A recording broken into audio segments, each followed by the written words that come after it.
Okay, hi everybody. Welcome to another episode of the Modern Women's Podcast with Elizma and Dan and myself. And this week we're going to be talking about all things estrogen.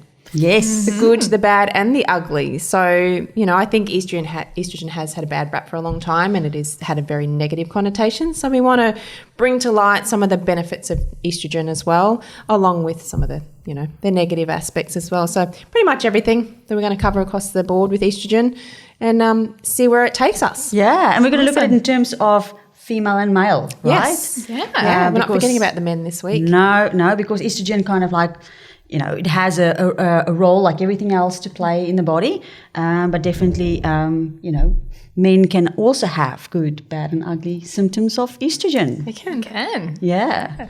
So let's start with some of the good stuff about estrogen. So, and we'll start off with ladies. Yes. Ladies first. Yeah, ladies first. And so when we look at the benefits of estrogen, like why women need estrogen, what are some of the most common areas or benefits that we find with estrogen? Well, I mean, I guess one of the big ones for women is skin health.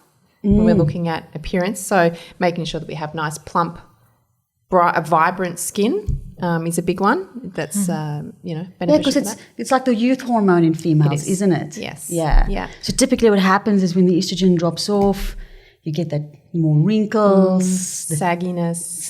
Yeah, like the cheeks sort of drop in, the lips, all the good stuff. Yeah, and the skin becomes thinner too, doesn't it? It does. More fragile. Yeah.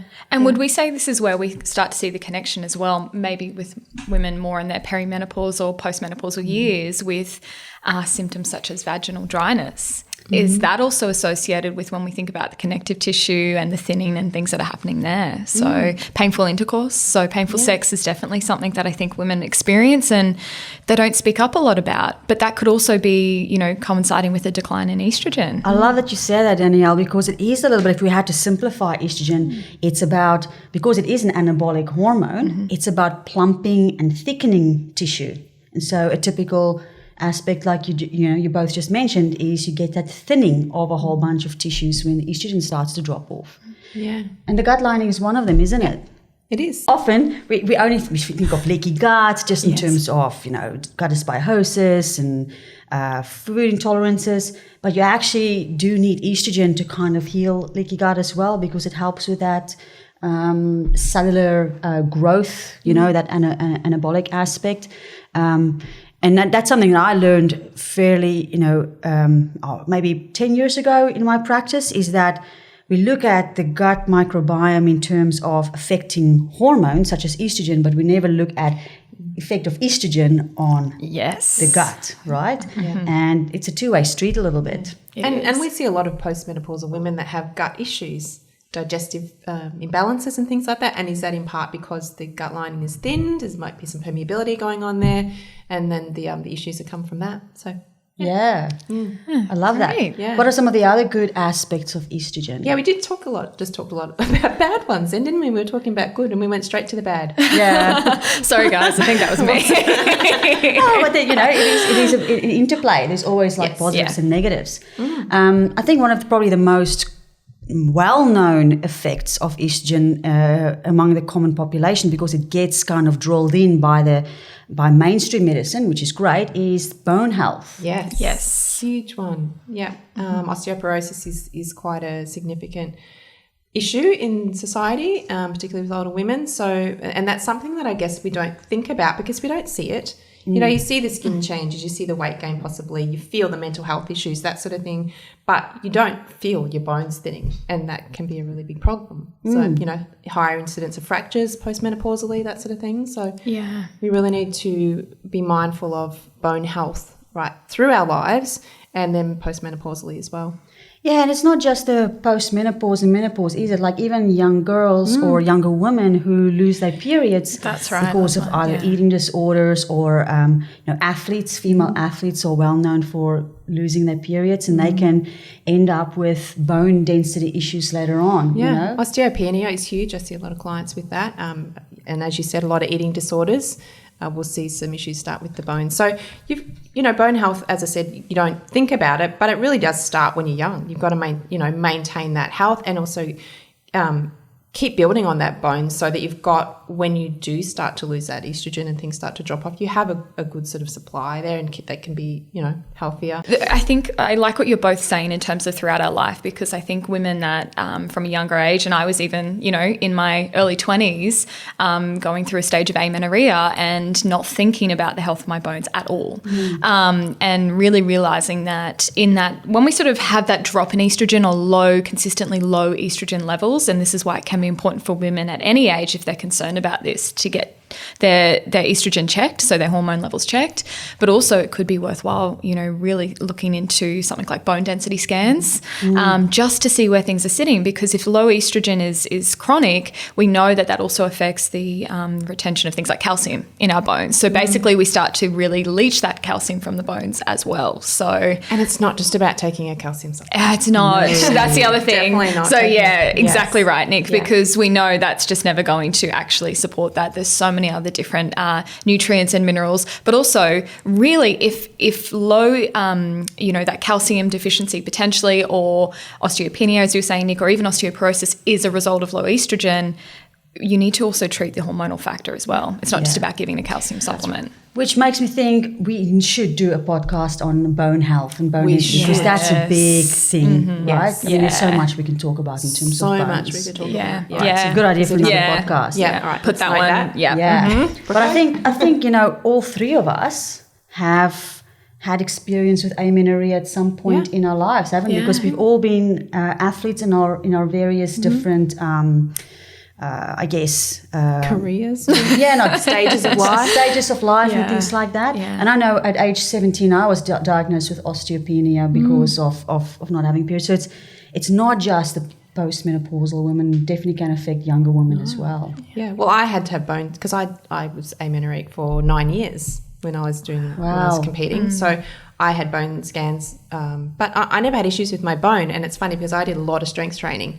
So the benefits of strength training on bone health is insurmountable. Yeah. That's a great point, because I didn't do any strength training, right? For me, it was just running. Yes, high cardio, I was the same. So there's a difference there, which is interesting. Yes. Yeah. So definitely that's the bone sparing effect of the weight training. Yeah, definitely. Yeah, okay, so bone density, definitely a big one. And I guess that would also translate to the teeth as well, wouldn't it? Yes, definitely. Yeah. So can we say that if estrogen levels drop off too much or even too early in life, that there may be like a risk for cavities or thinned enamel? I think dental health is a massive thing, realistically. And this is sort of going a little bit off from, well, not I guess in the sense of estrogen, but coming back to the microbiome. So we've got this ecosystem within our mouth. So when we look into the health of our, like you were saying, Elizma, our teeth, our dental health overall, I think there's a real connection once again between hormones, the health of our gut, biofilms. We know that's something that can develop there. So that's a really good point. And the gums. I think we mentioned this in a previous podcast about we talked about estrogen thickening tissues. And so that, bleeding gums, the thinning of the gums, that's another kind of aspect that kind of can. We're talking about the bad stuff of estrogen. We keep talking back to the bad. Right, it's funny. Yeah. But, okay, so in terms of skin, bone density, what about cardiovascular health?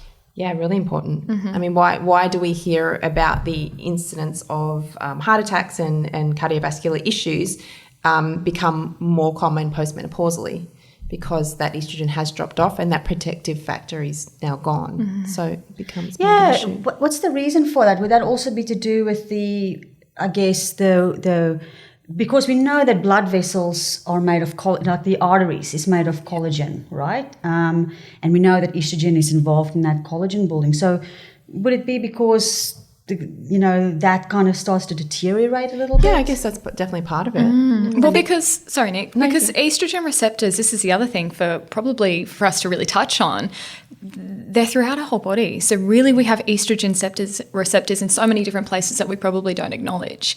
And in things like vascular and smooth muscle cells, that's where a lot of these estrogen receptors reside. So I think that connection already, we can see that if that's declining, that's going to affect the integrity of those cells. So And I think also estrogen does help to keep that balance of HDL and LDL a little bit more, in line, doesn't it? So the LDL is a little higher, but then once that estrogen drops off, you see that, the HDL is higher, the LDL starts to come up.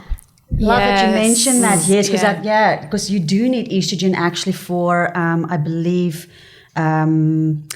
activating or stimulating LDLR, the LDL receptors, which then kind of carries that LDL cholesterol to where it needs to be burned for fuel or what have you, which will then lower that LDL. Very good point. I completely forgot about that. So While we're on the topic of cholesterol as well, all steroid hormones, where estrogen is one of our most important steroid hormones, are manufactured from cholesterol. Yes. So this is where I always stress the importance for all of my women that I see, no matter what age, in terms of the need for that cholesterol as that backbone. So actually low cholesterol, I think, personally, has more issues than high cholesterol, realistically. And it's frustrating because, you hear about the levels of the ideal levels are sort of around 4.5 max. Yeah. Whereas in a natural therapist, we look more to around the 6 for total cholesterol, for sure. which not to bag medical profession at all, but they look at that as too high. Yeah. So, well, my cholesterol has always been 6.6. Yeah. And that's having, during times when I had very low body fat and all of that. Yeah. But it's just, eating healthy foods and healthy fats and things like that. And Yeah. I'm still here. You are still You're still you're going to here. be here till 110, so We'll see about that. keep make sure that your cholesterol is still good. Clearly that high cholesterol is working for you, Elizma, so yeah. But in clinical practice, I have seen people with cholesterol levels of around the 4s, and they're not healthy. No. Yeah, and I've seen that definitely. And also too, coinciding with even amenorrhea style cases or low estrogen as a result, and seeing that they've got this low cholesterol, it's almost like, okay, well, where can we start from the diet, a dietary aspect, and improve those levels? We actually want to see that cholesterol improve. So if you don't have enough cholesterol there, you're not going to be manufacturing these hormones. Yeah. It's just not going to happen. Yeah, that's right. Right. Yeah. So definitely very important in cardiovascular health. What other benefits does estrogen have? Well, mood. That's a big one. Many women would huge know one. about how estrogen can affect moods throughout the month. That's right. And you know all about that, don't you, Nicole? Hang on.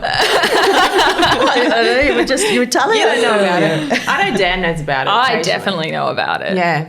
Yeah. So tell us, how does it affect mood? Well, apart from the fact that you might want to.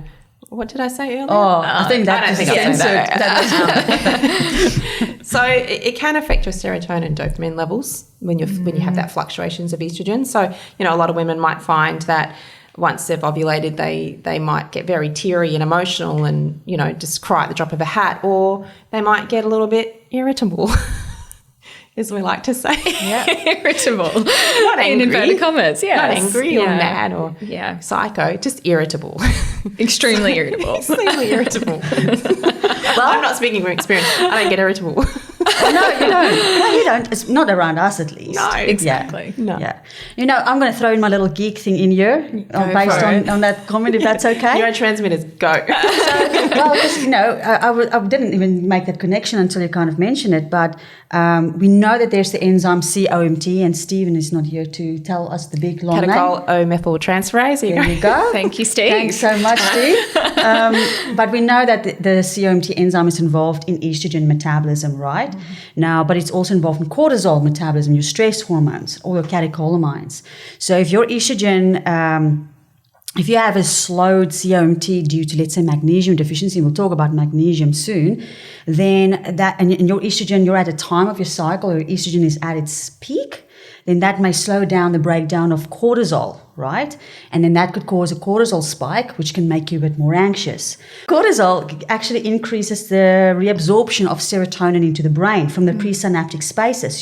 That's why the serotonin levels drop. So you can imagine the scenario of estrogen going up, cortisol going up, serotonin going down. And then what do we typically see in our clients, as soon as their period starts? Chocolate. Yeah. Oh, no? They could be. I think saying relief. Yeah. So isn't it relief? I might just, It's a relief. Sorry, I'm thinking of something completely different. No, but then we'll get to the magnesium in the chocolate. The chocolate is before the period, Yes. Nick. I think that's what we're touching Is it on. though? Yeah. Chocolate just any time. Could be, yeah, I guess it could be. But we typically see that relief of symptoms, Yes. right? And that irritability kind of going away, because that's when the estrogen drops, which Yeah. means now there's more space for cortisol to be broken down and your serotonin has like a chance to rise up. That was just a very complicated No, that- No, I love explanation. that, It wasn't Elizma. necessary for the No, it's conversation, good. but No, I love Gives it. context. It does We give like a lot context. of context. Right. Yes. Cool. Yeah. so that's a very typical one, is the irritability, right? Yeah. What about depression? I haven't really thought much about depression, but some women do get some depression. It's during very the common. cycle. Yeah. Yeah, I see a lot of clients that struggle with that. Yeah. In the in that luteal phase. And I think that's it, Nick, because, you know, whether it's serotonin or dopamine, probably it's both, realistically. Yeah. So where if it is a lack of estrogen or potentially too much estrogen, it's having an effect on the production and the breakdown of those hormones, of those neurotransmitters. And we know that, you know, dopamine, if we want to talk about from the cravings aspect, maybe that's where dopamine is that thing where we look for reward, motivation to support our mood. So when that's in balance and estrogen's in balance, everything's fine. But we know that for the most part, those things aren't in balance a lot of the time. So the cravings might come in through that constant searching for reward. So we're searching for something like the sugar, or, you know, it sounds awful, but sometimes even our phone, like that constant dopamine hit from scrolling through our phone or watching something on TV. That's what we're looking for. Whereas the serotonin, I think, is really tied up in terms of our, I feel like our general well-being. So our cognition and how we just feel day to day. And so I think that depression that you're talking about there, Elizma, maybe that's more of a serotonin lack there as well. Yeah. Yeah, so it's like an anxiety co-depression kind of thing, right? So depression, but also with a lot of kind of anxiety and irritability. That's right. Yeah. And then we can kind of think, well, we need serotonin to make melatonin. We just need it for sleep.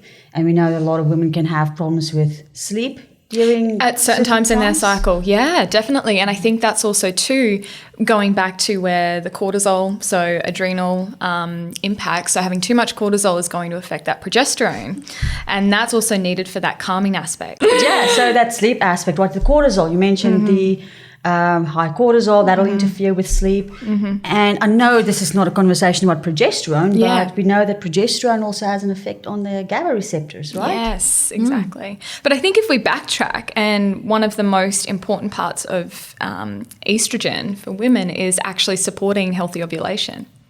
So we really actually need that estrogen to rise to stimulate the FSH and the LH, and then that is that ovulation event, which is so important. So we know that as women, if we don't ovulate, that's going to affect definitely how we're feeling in those 2 weeks before we potentially get our period.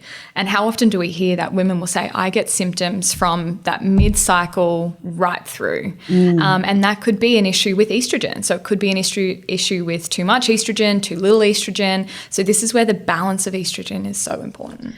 I tend to agree. Like that is probably, if I had to look at all of the clients that the female clients that I've seen where there has been some hormonal issues, I'd have to say easily 90-95% of them always felt worse in the luteal phase and not so much in the follicular phase, which is kind of interesting. Yeah. Because we kind of identify the follicular phase as the estrogen, and we're always thinking about estrogen dominance and stuff.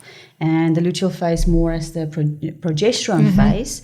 But you're right, like if we don't get that estrogen surge, we're not going to get the progesterone surge. Yeah. And then we end up in a little bit of an estrogen dominance, even though we're not necessarily estrogen dominant, but it's just in relation or the ratios between the two that's a bit iffy. Yeah. Exactly right. Because it's never about estrogen being high, it's about the ratios, and I think a lot of people don't understand that you may not have high estrogen, but if you have very low progesterone, it still will cause a lot of those estrogen dominant symptoms. Yeah. So it's more true. about ratios. Yeah, and also the metabolism of estrogen, isn't it? Because you can sometimes have normal estrogen levels, and we'll get into that a little bit later, but if you break down estrogen down the wrong pathways and you make harmful estrogen metabolites, you can still have estrogen dominant symptoms even though you have normal estrogen levels. Yeah. Yeah, that's right. It's a very complicated system, our bodies. We're very isn't it? complicated, us women. Yeah. Yeah. Well, we're not. We're simple. It's just I think it's men that think we're complicated. We're not. Well, it's we can't help what our hormones are doing. So Exactly. If all our scars, blame your hormones, I say. Yeah, I've started. I shouldn't say that.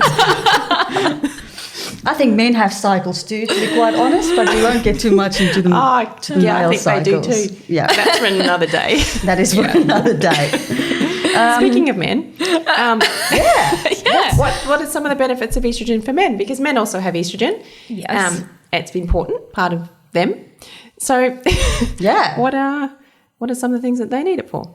Well, we know that estrogen is anabolic, right? Yeah. And that means that anabolic just means the building of tissues. Men always want to have bigger muscles and all of that. And, the guys have talked about this many times. It's that you need that estrogen to build that connective tissue or the sock, as they often say, to kind of fill it with the muscle tissue. And so men do actually produce a small amount of estrogen.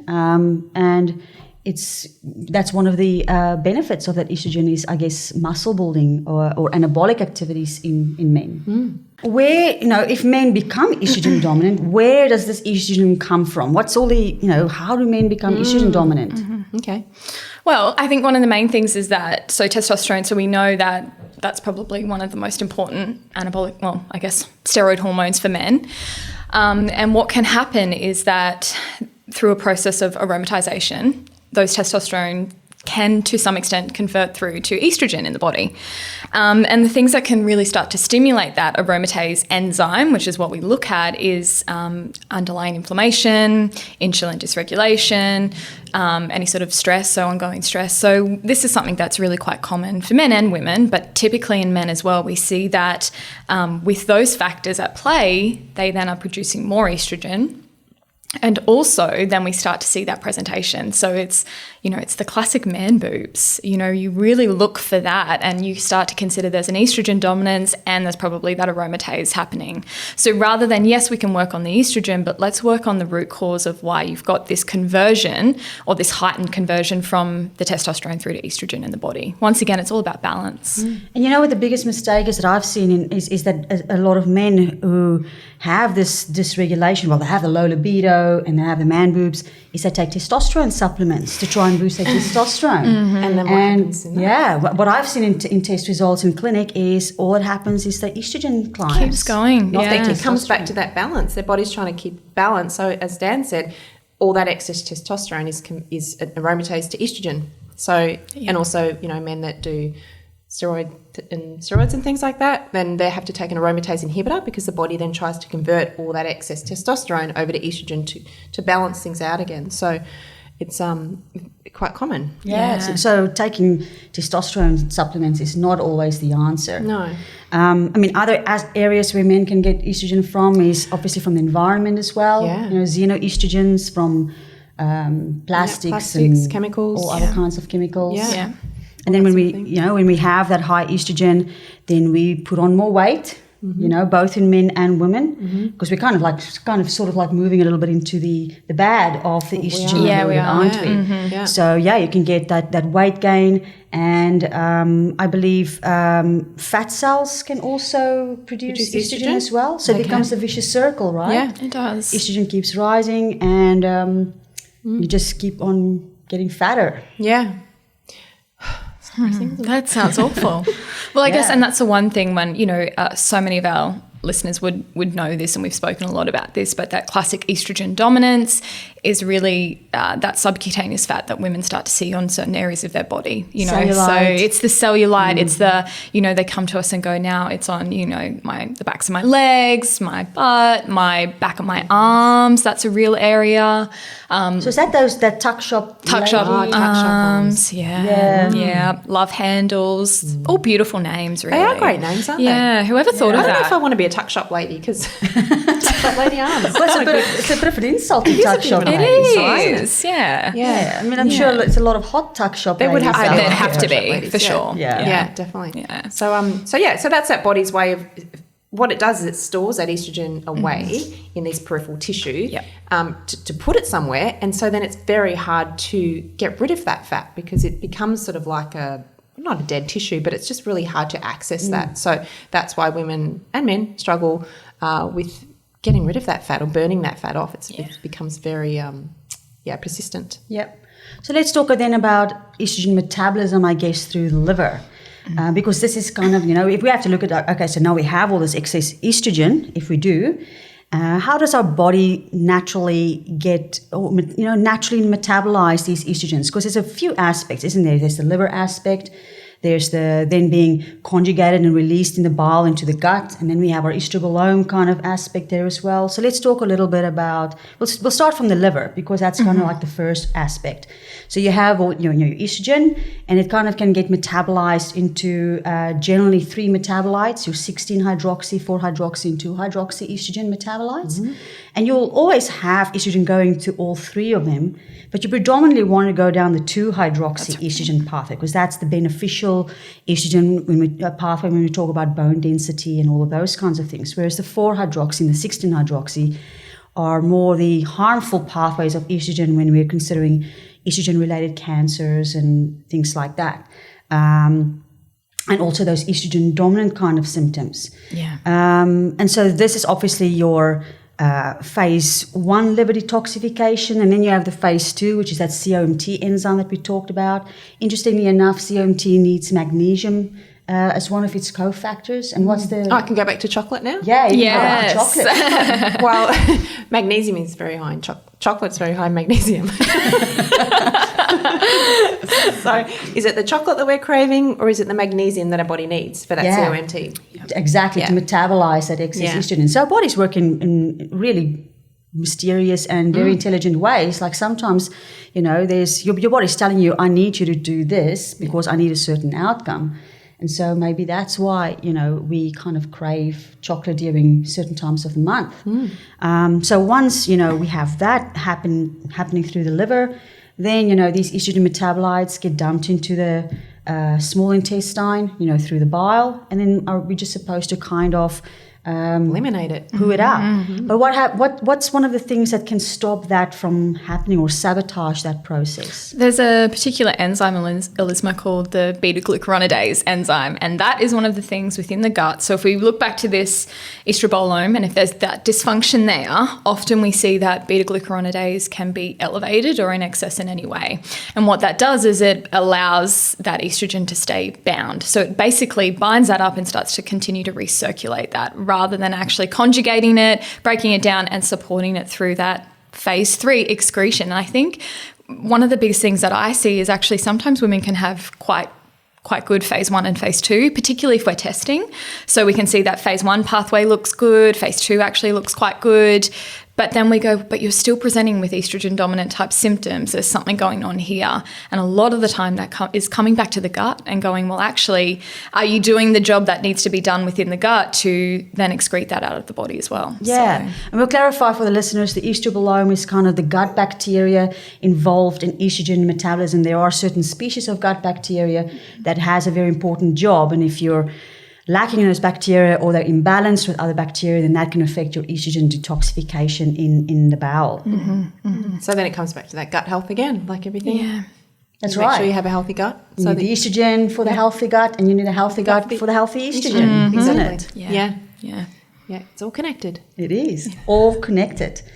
Then what else do we want to talk about? Oh, there was something that I wanted to talk about, clotting. So a lot of women experience clotting during their cycle or while during their period as well.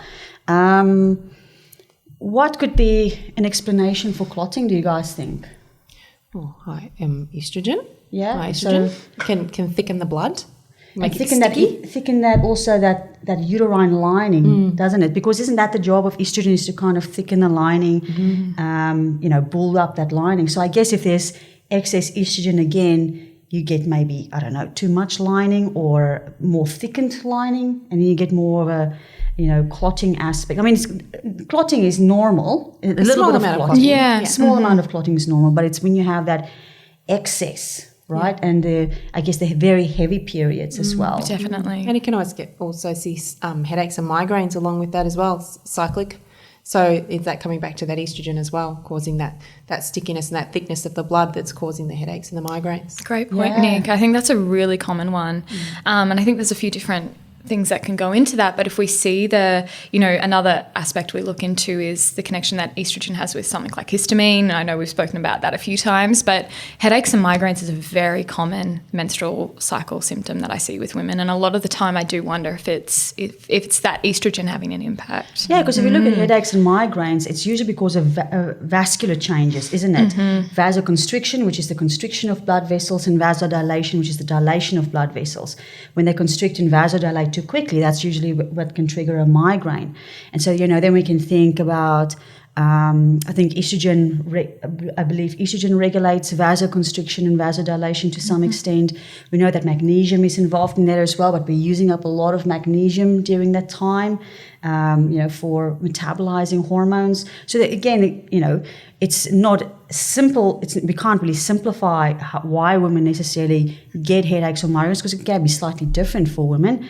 But there's definitely a lot of things that happen during that time of the month that can be responsible for those cyclical kind of migraine headache kind of patterns. It's funny that you mentioned vascular as well, because what are some other things that we see with women who have the estrogen dominance is varicose veins and also hemorrhoids. Yes. So that swelling of the vascular there. And I mean, obviously there is also a valve issue as well, but is that more driven by high estrogen in a lot of women as well? Yeah, I can see that, because it's all connective tissue, isn't it? Yeah. Yeah. So now that we've kind of spoken about estrogen and also the ratios with things like progesterone and testosterone and all of that,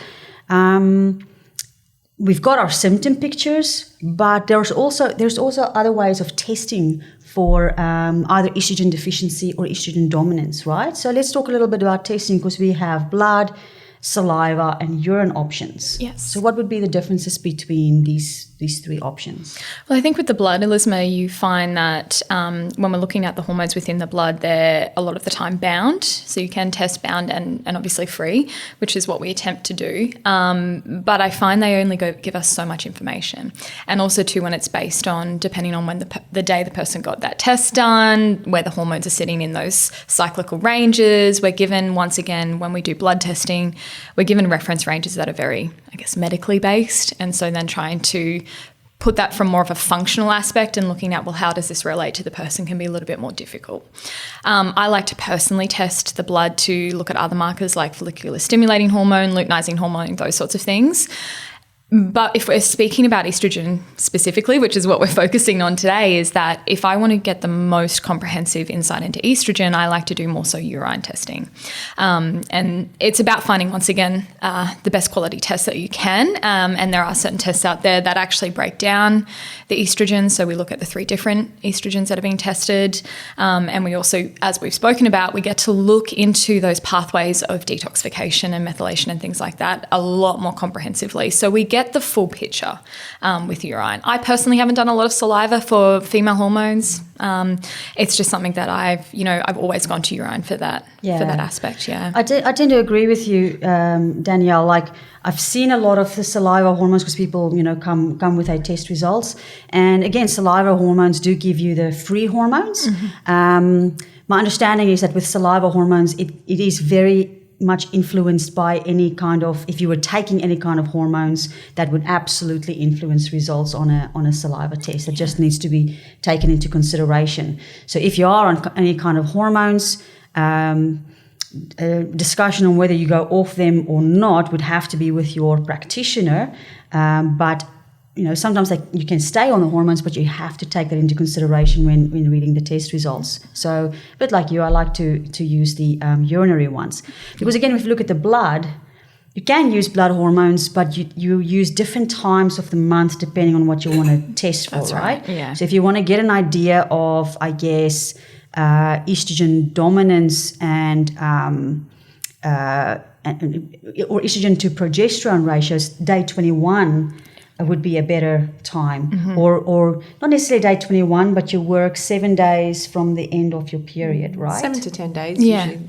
yeah, 7 to 10 days. Yeah. Because if you don't have a typical 28-day cycle, let's say it's 35 days, it's not going to be on day 21 that you necessarily do that test. It's 35 days minus 7. That's That'll right. be when you'll do it. But if you want to have more of an idea of whether there's a problem between the brain communicating with the ovaries, and whether that's messing up your estrogen, then you want that follicular stimulating hormone, the luteinizing hormone, which is more a day 2 kind of a test, right? Typically day 2 is the best time to do that. Yeah. So don't just do a hormone test any time of the month, because you may not. You want to know what's going on. That's right. It may just be a waste of your money, right? Exactly. And I think, it's important to remind women that not everyone has a 28-day perfect cycle. Your cycle is what's normal for you. It's about the consistency. If you have a consistent cycle, then that's fine, because we usually look at anything from 26 to about 35 days as a normal cycle, and bleeding anything below 6 days. If you have 6 days of bleeding, then you're pretty unlucky, but it's still considered normal in most circumstances, unless there's something else going on. Yeah, I think and obviously when we see clients, we sort of establish, have you always had, say, a 35-day cycle? If you always have, then that's normal for you. But if it's changed in the last year, 2 years, then that's something that we need to look at. So as you said, Elizma, it does depend on what's normal for you. And if if have been standard throughout your whole life, and that's why I say, have you always had a regular period? Obviously, women have been on the contraception and things like that as well. But generally, if things haven't changed too much for you, then everything should be tracking okay. It's when we see those changes that start to occur that we start to look at the imbalances that are happening. Yeah. Okay. So now that we know how important estrogen is, and how there's a lot of benefits to it, but also a lot of disadvantages of it, how do we keep our estrogen levels in balance and stay healthy as we grow old, both when we're young and as we grow older? Well, I guess it comes back to what we talk about in a lot of our podcasts, is lifestyle factors are the foundation of everything. And if you're eating the right foods and you're moving and you're managing your stress okay and sleeping, then they're the basics that we want to look at before we go any further. So I find diet is a really big one. So, and there's a lot we can do dietary wise that can help to encourage that detoxification of those estrogens as well, down the pathways, the O2 pathways you said earlier, that healthy pathway. So we can do a lot through food in that regard. Yeah, and also we can use phytoestrogens in foods as well, right? Because phytoestrogens can both help with low and high estrogen, because it's got very weak estrogen activity, but it can bind to those receptors and either replace too much estrogen or compensate for too little estrogen. Yeah. So what are some of the foods that we have that's healthy with phytoestrogens in it? Well, I love flax seeds or linseeds. They're my favourite because they are the phytoestrogen. They're also high in fibre as well, and regularity is another way that we can help to move out that excess estrogen, so it's not recirculating. Yeah. So we're looking at all the detox pathways and how we get rid of things. If you're not sweating, if you're not urinating a lot, if you're not having regular bowel movements, then things can't get out, so they're going to start to recirculate. So flax seeds are good for the fibre aspect. And would you have flax seeds whole, or would you grind them? So you grind them. If you have them whole, they'll go in whole and they'll come out whole. You don't get the benefits then. Them, yeah, exactly right. Yeah. Other things like legumes, lentils, certain types of sprouts, alfalfa, red clover, they'd be my other sort of go-to phytoestrogens for women as well. There is soy, but I guess everyone is a little bit worried about soy. So, I never recommend soy, to be honest. And if we are going to add in soy, it's usually a small amount. It's GMO-free, organic, whole soybeans. But yeah, soy is not something that we use a lot of. Yeah, I guess if you want to use that, I'd probably go more for the fermented kind of soys, right? Like the tempehs and your misos and tofu. Yeah. Things like that. Yeah. Probably a great source of phytoestrogens for, the vegans and the vegetarians out there as well. All right, so diet, phytoestrogens, because I guess, we talked about magnesium. You want a diet that's high in magnesium as well, which is a lot of your veggies, green vegetables. Yeah. What about minimizing, estrogens in your environment? Massive. That's a big one. Yeah. And we just did a podcast on plastics. Yeah. So, avoiding plastic as much as possible, plastic containers, heating food in plastics, plastic wraps. Also, chemicals in general. So, household chemical cleaners and things like that can be really detrimental as well. So we talk about diet, but does taking the oral contraceptive pill have any benefits on balancing estrogen levels? I would say not, Elizma. And I think this is something else with women that when we're testing estrogen, particularly in the urine, that sort of testing won't pick up estrogen from a pill. So if you're on the oral contraceptive pill, it will come back that you basically you're completely suppressed in terms of natural estrogen production. So firstly, we know that you're taking synthetic forms of estrogen. So then we have to consider how much of that you're accumulating as well within your body, within the tissues, those sorts of things. So for women that have been on the oral contraceptive pill for some time, I already start to consider that there's already a burden placed on their liver. So their detox isn't great. So I still, even if they make the choice to stay on their pill, and that's totally fine, I still have to look at that as, okay, well, how can we best support still this hormonal balance while you're still taking a synthetic form of a hormone, basically. Yeah. So, that brings me to an interesting thought. So if you are on synthetic estrogen and you do a urine test, and as you mentioned, it won't show up, like your estrogen will be suppressed. What about the estrogen metabolites? Can they still show up high? Because you still have to metabolize this estrogen, right? That's right, Elizma, and I have seen that before. So I've seen that obviously the estrogens as a whole have come back low. So your estradiol, which is our most abundant, they're all quite low because we've seen that suppression, but then still we look at the metabolism. So we can still say, well, phase 1, are you still going down a protective pathway or are you going down a more cancerous pathway?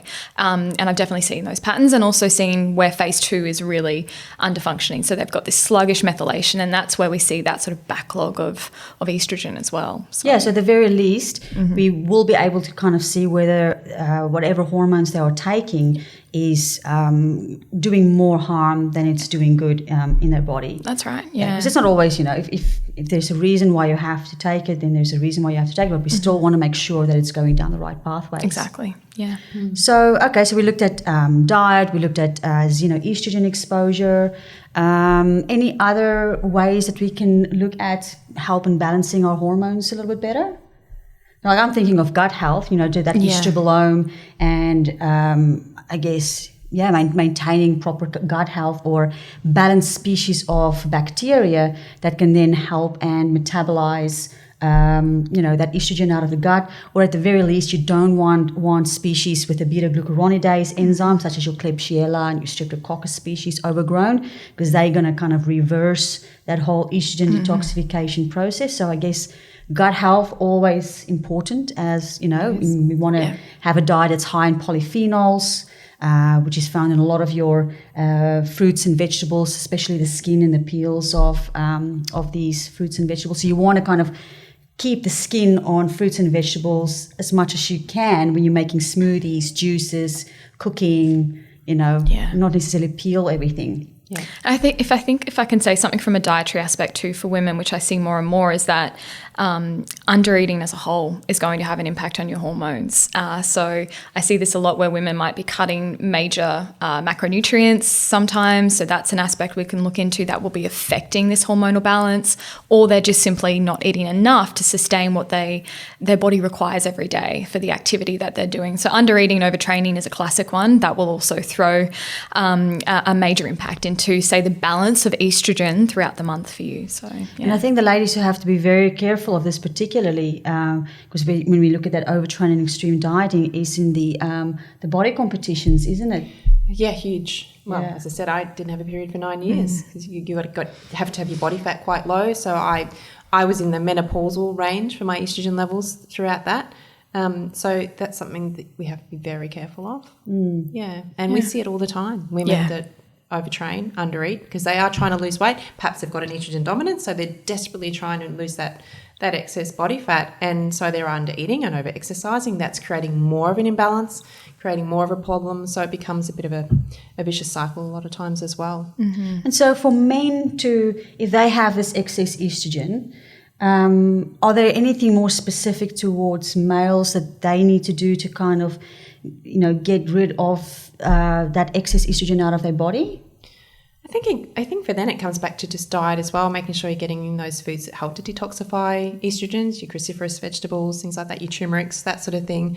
Obviously, looking at your environment and seeing what could be contributing there. Stress, sleep, the same sort of things, lifestyle factors. Alcohol is a big one. Actually, yes. Yes. Big one for aromatization, isn't it? Yeah. And actually, that's probably one of the more common factors I see with men. So if they've got this sort of underlying chronic exposure to alcohol, so they, men are the ones they say, oh yeah, I have a beer here and there through the week or whatever that might be. They're drinking a little bit more in terms of that volume than women classically. So alcohol is one that I would look for men, definitely. And how that impacts their liver, and then that affects their phase 1 and phase 2 detox, which then causes recirculation of those excess estrogen. So again, it all comes back to that detox pathways and things. So, Mm-hmm. All right, nothing else we can think of in terms of estrogen balance? I think that's pretty much covered most of it, hasn't it? It has got a bad rap. So, hopefully we've highlighted some of the really good benefits of estrogen. So, it's just a matter of keeping everything in balance. And as I said, just living a healthy lifestyle, making sure you're eating well, and all those lifestyle factors really do come into play.